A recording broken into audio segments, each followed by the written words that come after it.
we're at that moment. Pardon a second here.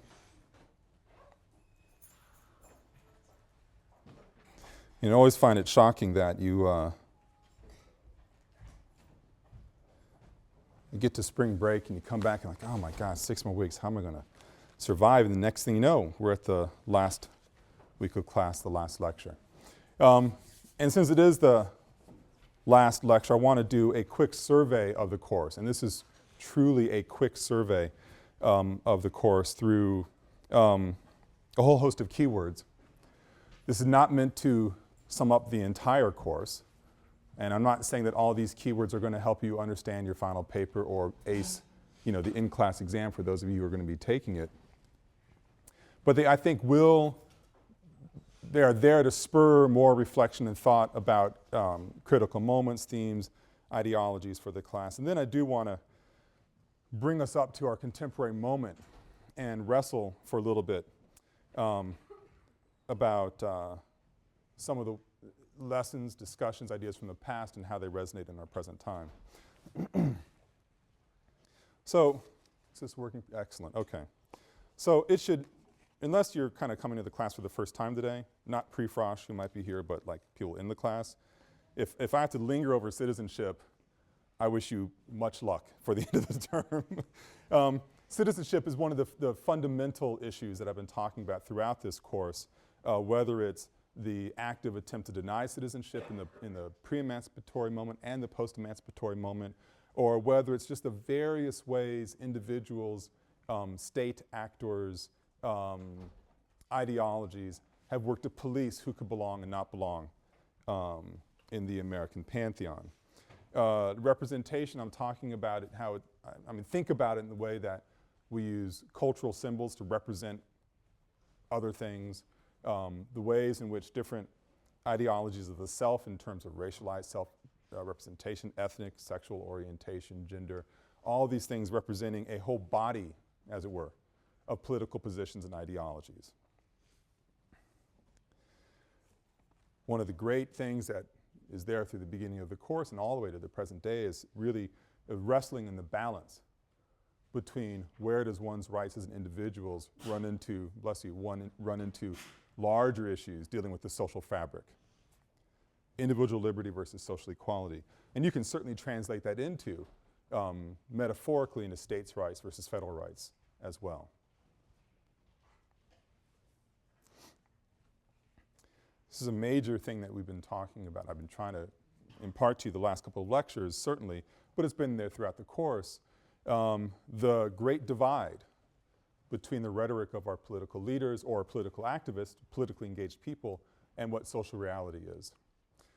This is certainly an important thing to wrestle with, think about in the last 20 or 30 years, well, gosh, now 30 or 40 years in our post-civil rights movement era. But how can we talk about race as it's lived on the ground and not as a politician or an activist? How can I talk about race as it's lived on the ground without being tarred, correctly or incorrectly, as being racialist or racist in my thinking? And dealing with issues of leadership, of course, and uplift these come together, certainly if you think back to earlier part of the course and the complicated politics, often class politics and gender politics, all woven through with race politics, about what does uplift mean? What does it mean to lead the race? Uplift them to what? Uplift them from what? Uplift them but so far. These are all these kinds of things we talked about. Chronologically speaking, mainly I talked about them at the turn of the century going into the 20th century. Part of uplift is respectability, people acting in a respectable fashion, but that's certainly not a phenomenon that limits itself to the late 19th century and early 20th century. I mean, think of the images of the civil rights activists that we saw, that we've grown up with. You know, young men and young women having to dress in a certain way, comport themselves in a certain fashion. Think of the stories I talked about with the Little Rock Nine, or the men who integrated the Woolworth's lunch counter in Greensboro, North Carolina, and started a sit-in movement. Think of the way that Martin Luther King had to present himself, felt the need to present himself. The test case individuals who their cases go up to the Supreme Court, they had to reflect or embody the kind of values that they felt the nation could understand. These are the most respectable people. And how can we deny them their citizenship rights? The gender, of course, and its seeming invisibility. Throughout the course and its readings, I know in sections as well, issues of gender have been ever present. They're always present, and in some weeks more explicitly than others. But the way in which women's and men's rights, or quote, sensibilities, I use that term very gently in fully loaded fashion, shift how we deal with individual rights, social equality, certainly, who can be a citizen. Thinking of things on the ground, you have the migrations, the Great Migration happening in the early part of the 20th century. The much larger migration as far as numbers happening in the 1940s and 1950s. And coming along with the relocation of African American bodies is also the relocation of African American culture, forms of cultural expression, politics, organizing logics, traditions, and also resistance and unrest and riots and bloodshed.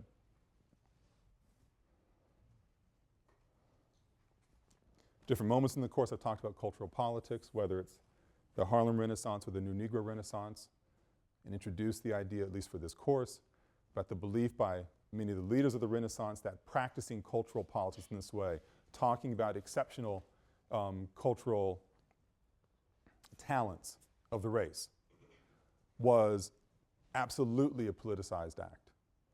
That by recognizing the cultural gifts of black people in the world, think to the connections, the complicated connections to African cultural roots, but by talking about the cultural gifts of African Americans, the nation would understand these people have made a contribution and they need to be recognized in such a way and have their citizenship rights respected.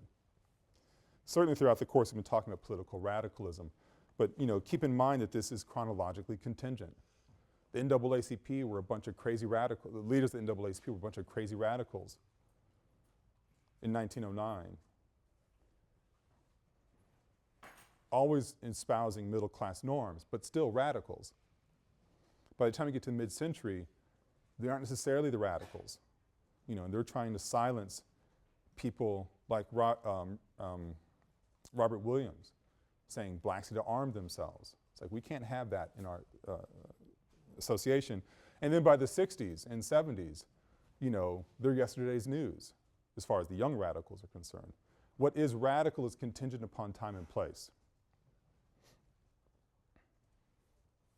Certainly when you think about the civil rights movement in particular, remember I slowed down the pace of the course dramatically because the iconography of the civil rights movement is so powerful. It's one of the defining characteristics of our modern, I mean modern in the last 40 years, let's say, of our modern conception of what it means to be an American. It means that we all supported Martin Luther King, after all. We all overcame, the struggles that people with a less sharp vision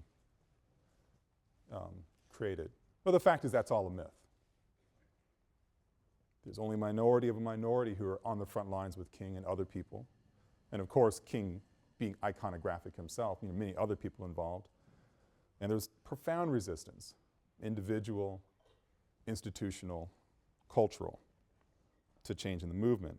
But the iconography gives us a kind of simplified notion of the civil rights history that does a disservice to all the real struggles on the ground and all the complications that come along with being a human being.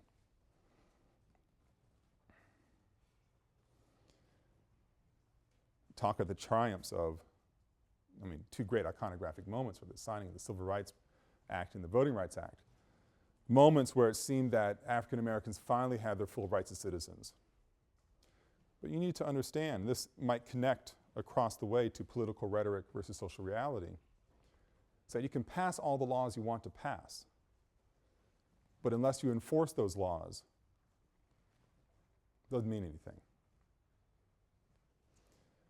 So the civil rights and voting rights acts were signed and ushered in a new day for all American citizens. There's no minimizing that fact. It did.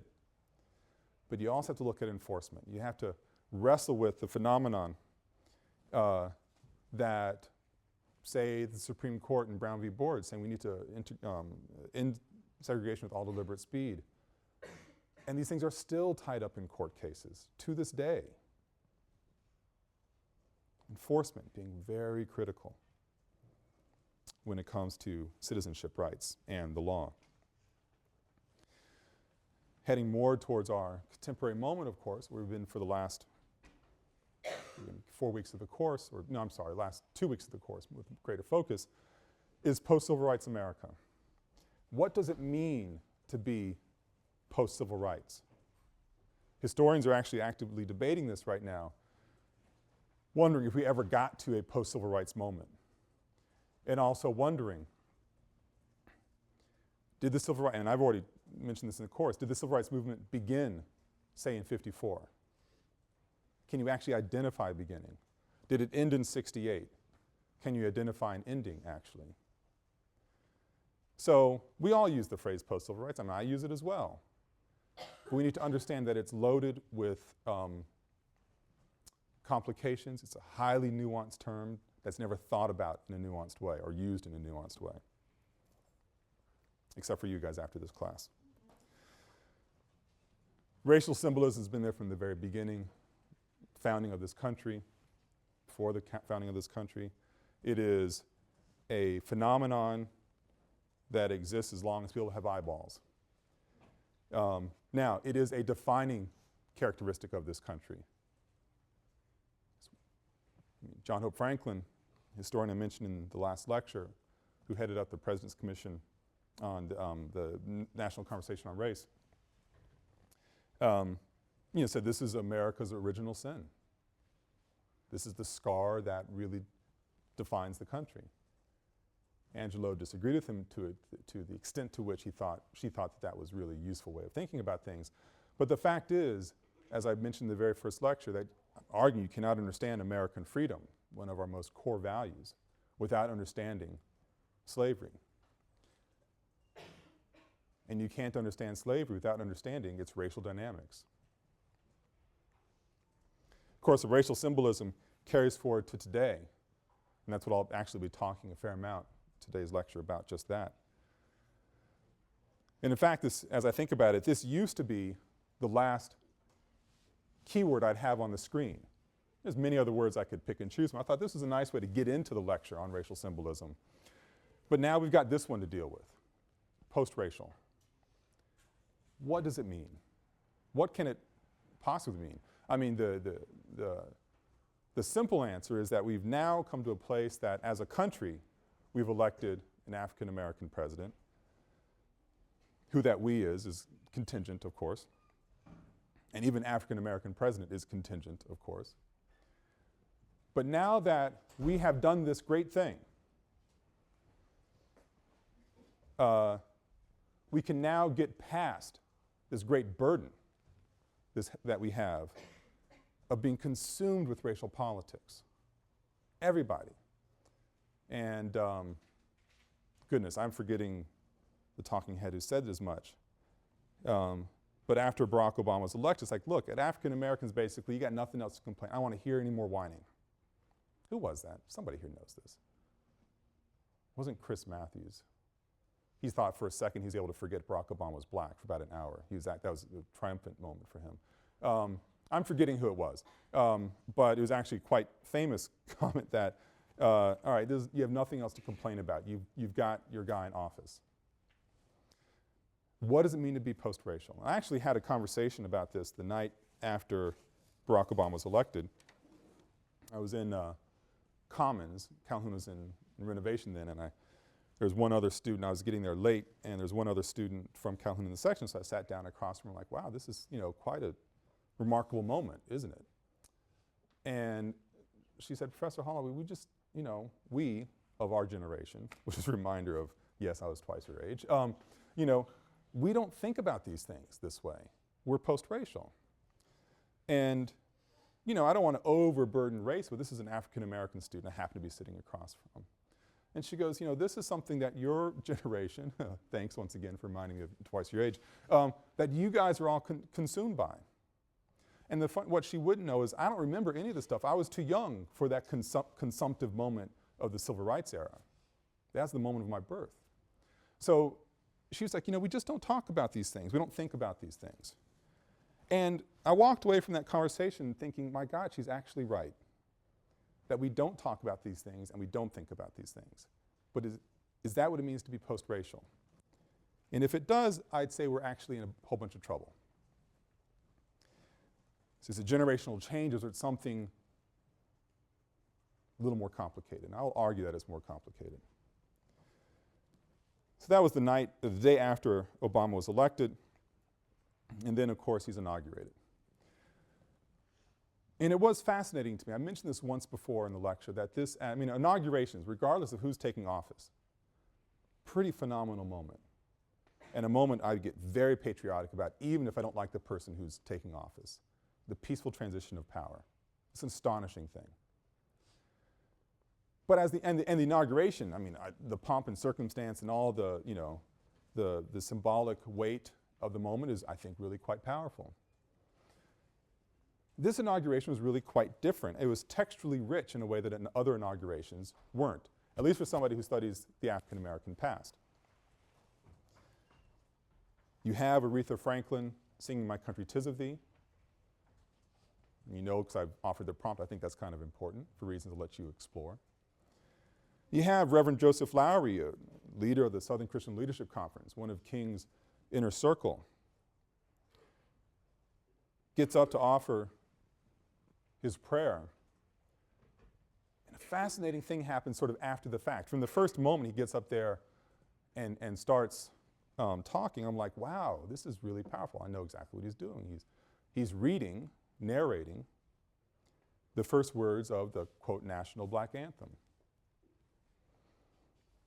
And what was astonishing to discover is that in a way that I just sort of found amazing in the sense that I was so close to the topic, I didn't think that others didn't get what was going on. But that that many people, white Americans and other Americans, different types, and certainly some black Americans as well, had no idea what he was talking about when he was reciting the lines to lift every voice and sing. And it made it clear to me is that inauguration from a textual point of view was experienced in very different ways. There's the obvious point of view. There's a black president, overwhelming majority, a super majority of African Americans voting for him, a mixed bag of, depending on different categories beyond that of who voted for Barack Obama.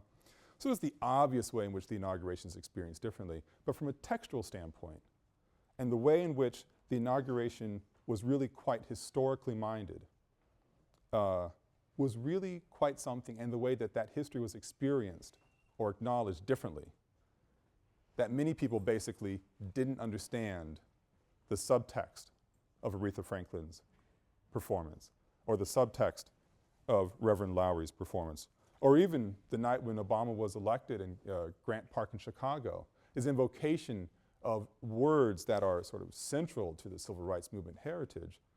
He quotes Martin Luther King, but never references King. It's really quite something, actually, the way in which Obama or his inner circle are making all these connections often to the African American past without referencing it. Maybe that's post-racial. I don't know. Now, when Obama was running for office, so 2 years ago in this course, at one of the very first lectures I was saying, look, I'm not going to talk, Hillary Rodham Clinton and Barack Obama were shaping up to be the major contenders to the Democratic Party, the nomination, and I told the class, look, I know this is rather important. Of course it's important. It's an historic election for the Democrats no matter what. I'm not going to talk about it at the beginning of the course. I'll talk about it in the last lecture. What I wasn't telling the students is like when Hillary Rodham Clinton will probably be heading towards the nomination and Barack Obama will have dropped out. In my head is what I was thinking. Thinking of the history of like the Angry Hands advertisement, with Harvey Gantt and Jesse Helms, I frankly presumed it was just a matter of time when you started going to the ballot boxes in the voting booths that although people were curious and excited about this eloquent junior senator, that when it came into actually casting the vote, that I thought that Hillary Clinton would basically run away with it. And then Obama goes on, what was it, an 11-state tear or something like that? Crushes the history of what Jesse Jackson had done. And I'm realizing during the course, like, oh boy, I've got to rewrite the end of my course. This is actually something different is happening here. And then as we are heading towards spring break, that moment of, boy, we're all so tired and we just got to struggle through the last 6 weeks of the course, then the news starts to break about Reverend Wright, Obama's pastor in Trinity Church, Reverend Jeremiah Wright, and his racial views, church that he'd been leading for a long time and Obama had gone to. And what happened next was actually, I thought, rather predictable. There's lots and lots of hot air, all sides of all spots in the political spectrum, weighing in about Reverend Wright's racism or his racial honesty and everything in between. And what's Obama thinking? What happened after that was, I thought, quite astonishing, though. Obama gives his so-called race speech in Philadelphia, More Perfect Union. That 2 years ago in the edition, actually even last year, I believe, in the edition of the Manning Marable Reader. Was it even in last year's edition? No, it wasn't there yet. They repurposed the book, and that's in the documents now. Now, there was the expected repudiation of some of Wright's views in Obama's speech. People expected that. But remarkably, there wasn't an apology. It's kind of astonishing.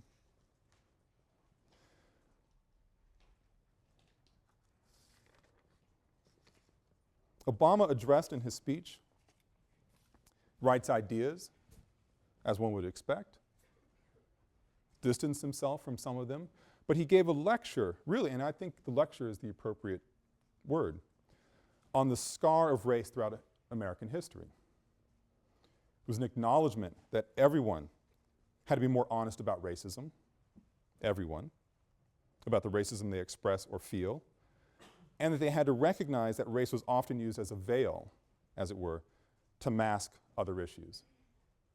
Think back to Du Bois, where, people who were black hid behind a veil or society put a veil in front of them. Obama's talking about a different way, that race is the actual veil. That's shielding, hiding, obfuscating other issues. Obama also said that there were lingering scars that we as a nation had to admit to. We had to admit to all of this and recognize that the feelings were still very real. And that Wright's views made sense, even though they might sound repugnant to many people, that they made sense to many people as well in the African American community. And if that we're ever to get beyond any of this, it was time that we actually be honest about this scar and how we can make a better world. It's a powerful speech. I was actually on spring vacation and really trying to be on spring vacation. I was in Florida with my family. And I knew that he was going to give the speech, but I also knew that I had, rented a boat that I was going to, by goodness, I was going to take that boat out. And so I was going to miss the speech. And we get back after the day, and there's messages on my email and my voicemail from different reporters wanting comment. I'm like, oh, I guess the speech actually was well received or controversial or something. I didn't know the first thing about the speech. Then I start looking at the email more carefully, or the headlines, I'm sorry. The most important political speech in the nation's history. The most important speech since Gettysburg. More important than I Have a Dream. I'm like, oh my, what the heck did this man say? I gotta find out. So right away I go to C-SPAN. And they already have it posted. So I watch, listen to the speech. And what I found so astonishing in this speech, I already told you things that I thought were important about it. But a major reason that it was astonishing is that our national discourse on race is so impoverished that it didn't know how to handle a very honest and rich speech that was full of complication and nuance. People didn't know what to do with it. And certainly didn't know what to do with it coming from a politician running for something. Who gives a speech like that when you're running for office? The fact is, race is easy at its surface.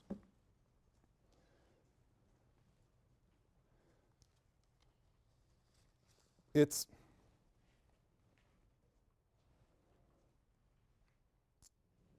allows us to ignore more complicated realities. It allows us to engage in simple coding of behaviors, of people, of types. It's a social convention, essentially, that is in each of us. Racial thinking. And I'm not absolving myself of that either. I'd be a liar if I were. What I want to do for the rest of the lecture is talk about how race is used.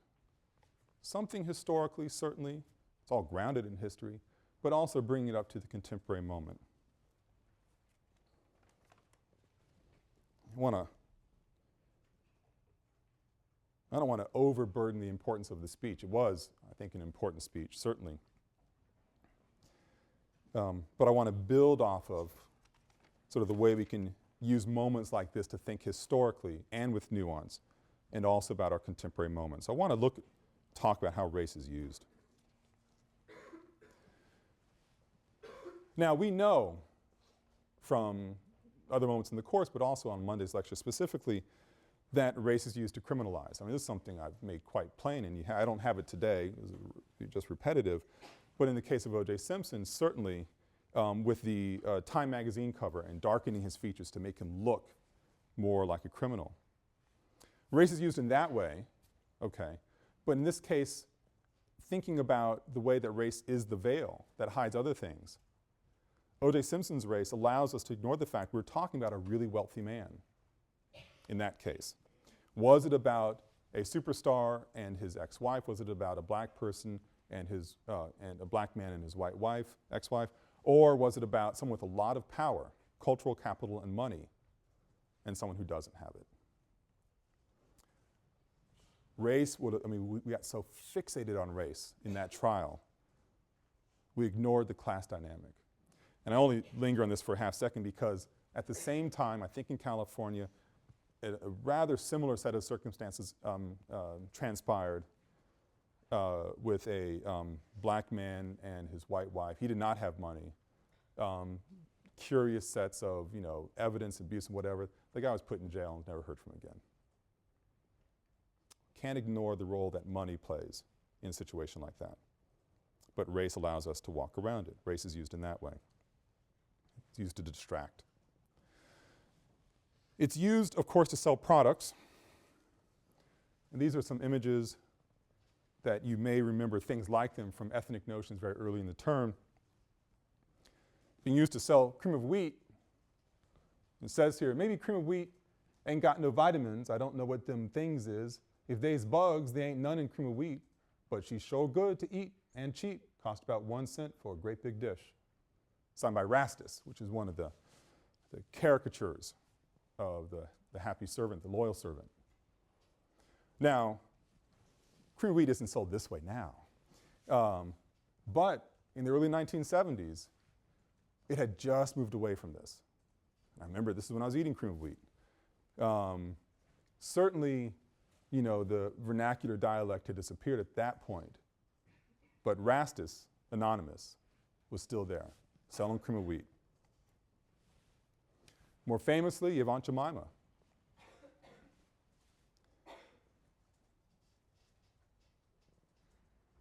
Pancakes, Southern cooking, the matron, the mammy figure with her natural knowledge of how to take care of people. As you head into the 1980s and 90s, people think, this might be a little dated, this, Aunt Jemima figure. Maybe we should revisit it. And they did. And so Aunt Jemima lost the do-rag and the handkerchief and the other conventional dress, got an updo, You can't see her, and the quality image I know is poor. Nice set of pearls. So when she comes back from work, she can still make great pancakes for you. But she got updated, she got professionalized. People were getting a little bit queasy about the lingering vestiges of what many people felt was the racism being used to peddle pancakes. And I'll be honest, I mean, I grew up with Aunt Jemima in the house, and for the love of God, I didn't understand why. I mean, I didn't have the words or the education then to really understand what I was feeling, but something I found really, it kind of bothered me. And I was not a little Malcolm X running around, trying to, beat down the man and do these things. It just didn't feel right, but I didn't know why. Then my family switched to Vermont Made, which is loaded with all kinds of other kinds. It's all bad syrup, frankly. And I don't know what Aunt Jemima pancakes taste like, so I don't eat them anymore. But I know people do swear by them. But if you don't want pancakes, maybe you want rice. Here's Uncle Ben. Growing out of the same tradition of Rastus and Aunt Jemima, loyal and happy servant, they're all smiling, right? Well, Uncle Ben been peddling rice pilaf, basically, a whole variety of rice products for the longest time.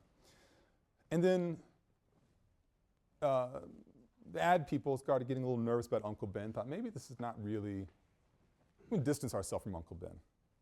And so he disappeared from the packages. Then about 5 years ago, he reappeared. I think Procter & Gamble, they own pretty much everything, decided, it's time, I think we can do this. I think we can have a more historically rich and nuanced understanding of Uncle Ben. And so, much like Aunt Jemima, Uncle Ben got a job. And I did not check before today's lecture. It was certainly the case last year.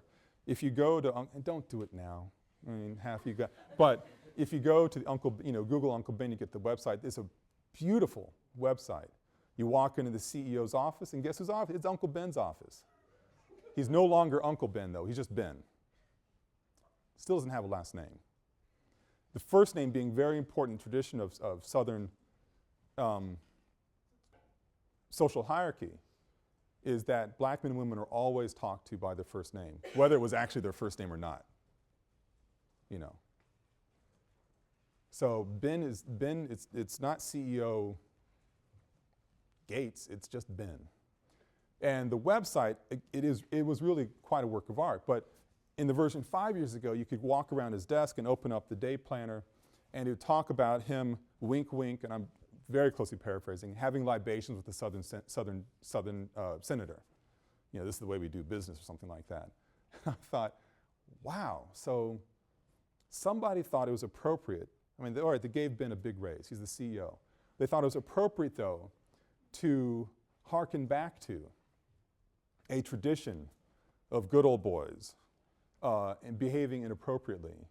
And now CEO, Uncle CEO, is one of these boys. I mean, think back to Birth of a Nation and the story of the black Reconstruction governments, and they're eating turkey legs and drinking and taking their shoes off. It was in that same kind of tradition. Well, that's kind of astonishing. I went back last year, that thing's gone. The rest of the site is still there, but that part is gone. So someone raised a fuss. I mean, when they brought Ben back, there was a whole bunch of like, wow, this is a crazy idea. But still, Ben is, at least through last year, I didn't check the website last night, and I don't shop for Uncle Ben, so I don't know if he's still smiling at us in the aisleways. I suspect that he is. Now, corporate makeovers are not limited just to the African American experience. There is a campaign to freshen Betty Crocker, the face of Betty Crocker. And you see her through the ages from 1927 until she ends up, well, looking like a wise Latina, perhaps, in 1996. And when this makeover came about, there was a lot of discussion like, wow, I mean, Betty Crocker didn't say, what ethnic identity she's supposed to have. She uses Betty Crocker. People saying, that looks like, a very professional Latina. And heck, if you look at the demographics of this country, that may be a smart marketing trend going ahead a couple of decades. So race is used to sell things, absolutely. And this is just barely the tip of the iceberg. It's still being used to sell things. Race is also used to suggest progressive commitment to equality. University of Wisconsin, year 2000, put out a magazine for something like Bulldog Days, frankly, for their version of it. Badger Days, I don't know, I'm making that up. But you know, this is a brochure they hand out, a magazine, talking about all those great things that University of Wisconsin has and does. Exactly the kind of thing you would expect from a university. I have absolutely no quarrel with the content of the magazine. No, that's the image. That's the copy of the image. And if you look, follow my mouse, you know, see all these happy students at probably a football game, and then you see him, a happy African-American student at a football game. That's great. Here's the real image. He's not there. Now, you have to go back 10 years. Photoshop was very new, okay? This was just being rolled out. And the idea, now you've grown up with, I mean, everything is Photoshopped, right? It wasn't in 2000. This is a new technology. And so they took, and someone was looking at the magazine and said, you know, it's funny because the light's all coming from a certain angle here, but it's coming from a different angle over here. And, you know, it just kind of, the biometrics don't seem quite right. And someone slipped the actual, this is what the cover is. Now, actually, I have a friend I recruited from University of Wisconsin, Professor Blackhawk. Some of you may know him.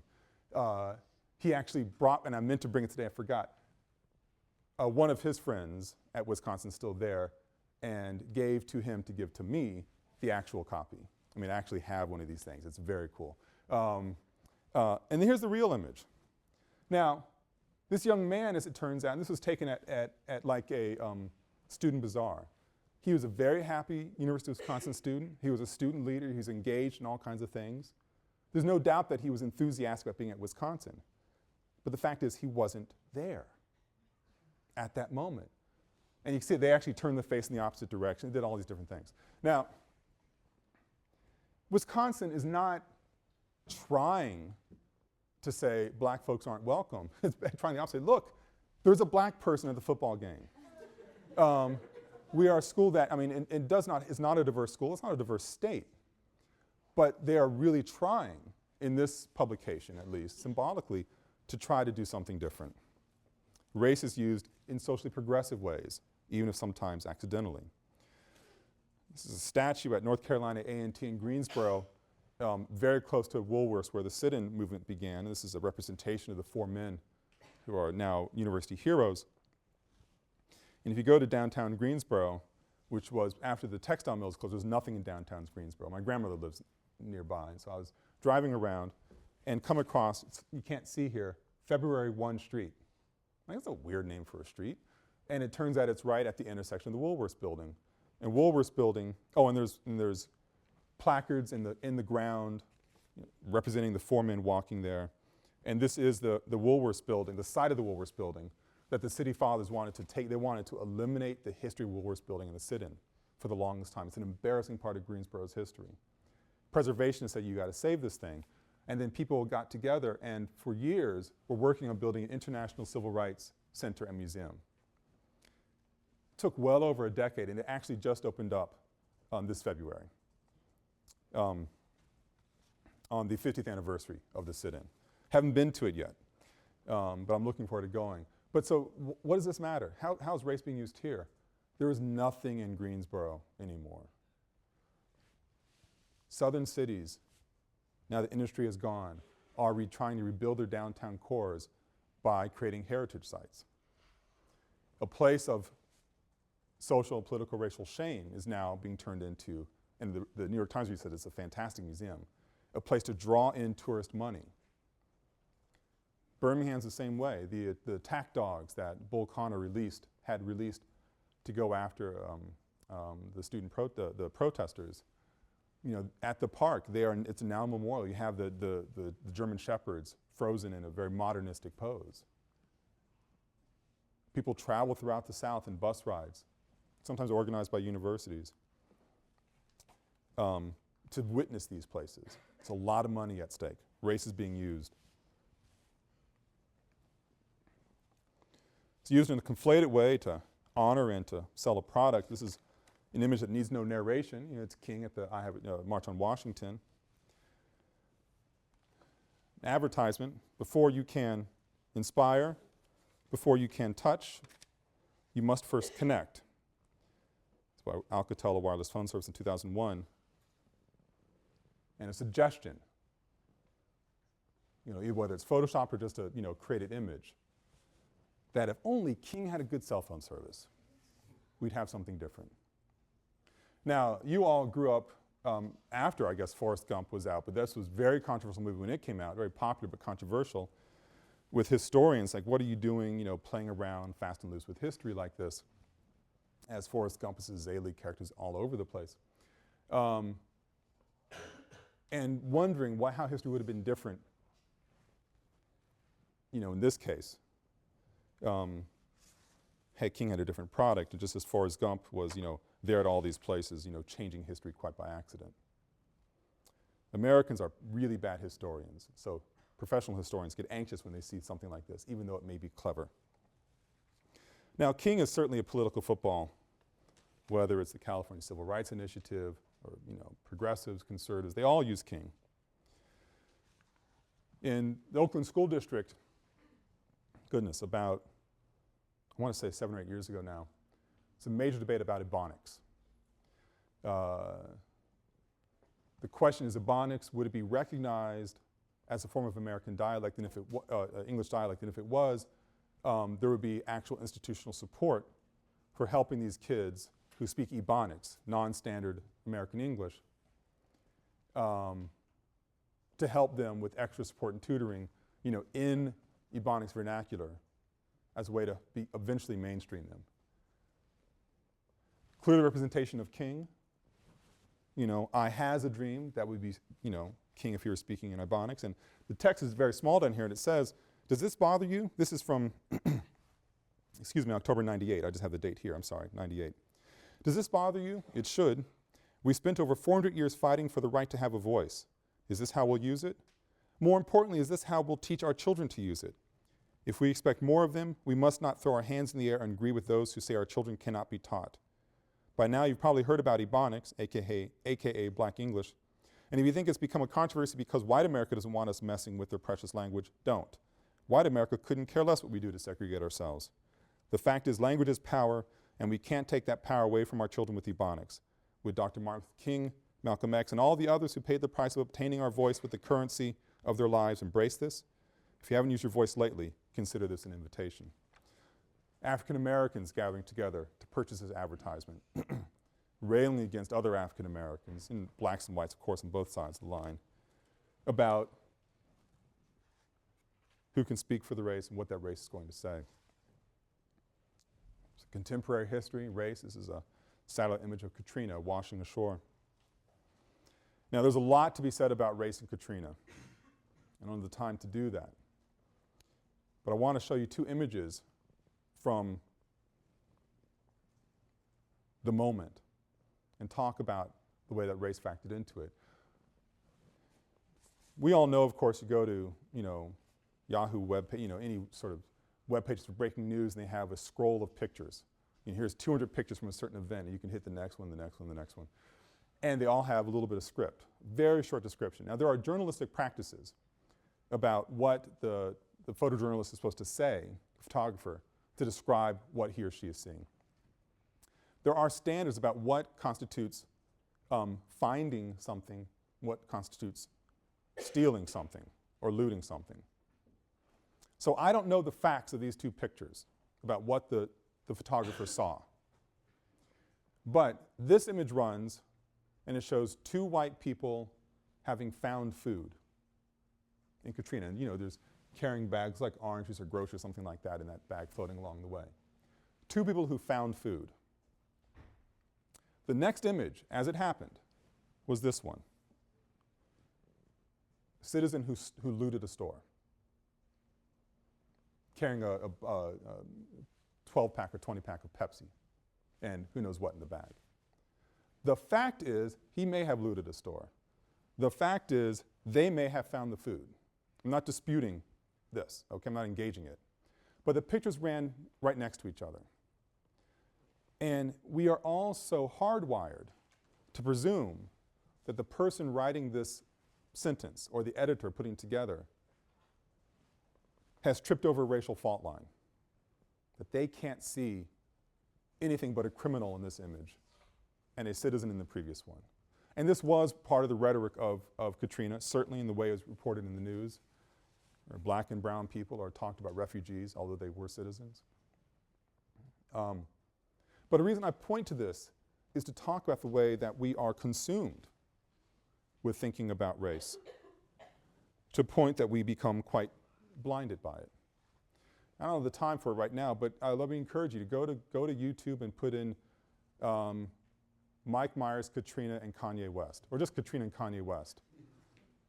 And you'll see more of what I'm talking about. Race being used to heighten our emotions, used in ways that either are clarifying or are destructive, depending on your point of view.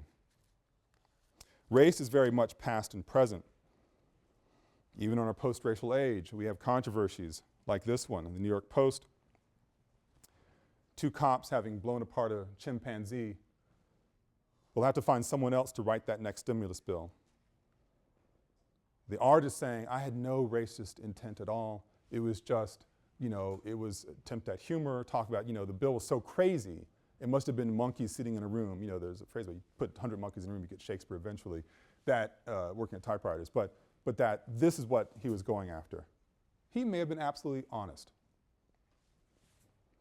But the way that this is perceived, the long history of connections between African Americans and apes, and the fact that the president is behind signing stimulus bills, and there's a history of New York police cops shooting unarmed black citizens or attacking them in other ways, that somebody in the editorial process of the New York Post missed the boat entirely.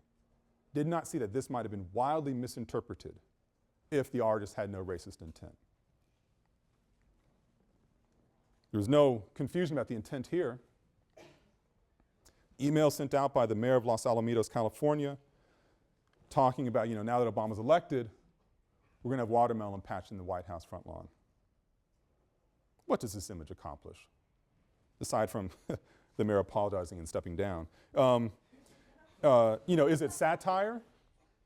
Sure, it's satire. But is it also a Rorschach test of how you have someone looking like a Barack Obama taking office and people don't know what to make of it, don't know what to do?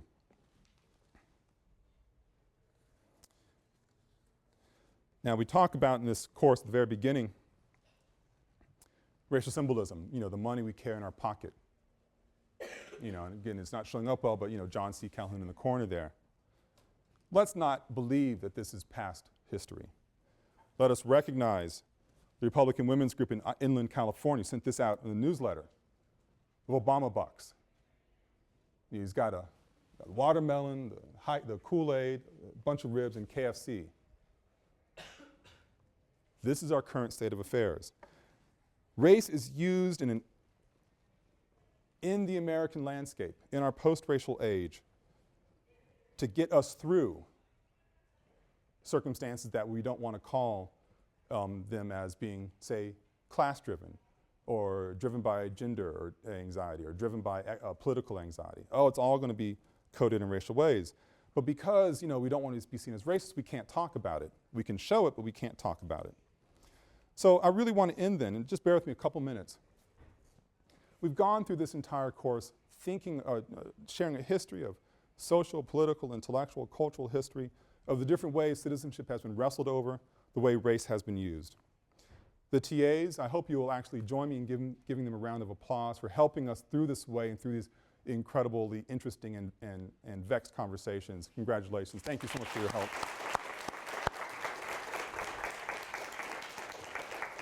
Now, I always do something a little bit unusual here. Are freshmen, are freshmen here? Raise your hands. Stand up, please. Yes, stand up. Stand up, for goodness sakes. I'm out of time. I got to be quick about this thing. This is one of your last classes of freshman year. And I hope that your experience here has been exciting and wonderful. And I also hope that people will join me in congratulating you in navigating what has been a horrible year at Yale for all these reasons we know. And I hope that you'll leave this year armed to become a better citizen at Yale. So congratulations, freshmen. Sit down now. Seniors here? Stand up. Stand up. I know because I walked over with Julia. This is one of your last classes at Yale. You're going to get a lot of people congratulating. I'm not congratulating you at all right? A lot of people are going to be telling you how great and wonderful you are. Oh, in the back, can you step over 1 foot because you're blocking the camera right there. There we go. People are going to tell you how wonderful you are, and you are wonderful. But the fact of the matter is you now have a responsibility when you leave here, I think. You may disagree with everything I said. That is actually quite fine with me. But I hope that you will engage what I said and what the TAs have said and what you said in section, that you will understand it's incumbent upon you to make this a better place, to make it, in Barack Obama's word, a more perfect union. And you've been armed with a history, even if you disagree with it, a history that I hope will make you think and challenge others when they start spouting off in the most unpredictable or maybe predictable ways. So I want to congratulate you personally for being here, sticking through it, getting through Yale, and I hope everybody else will congratulate you as well. Congratulations.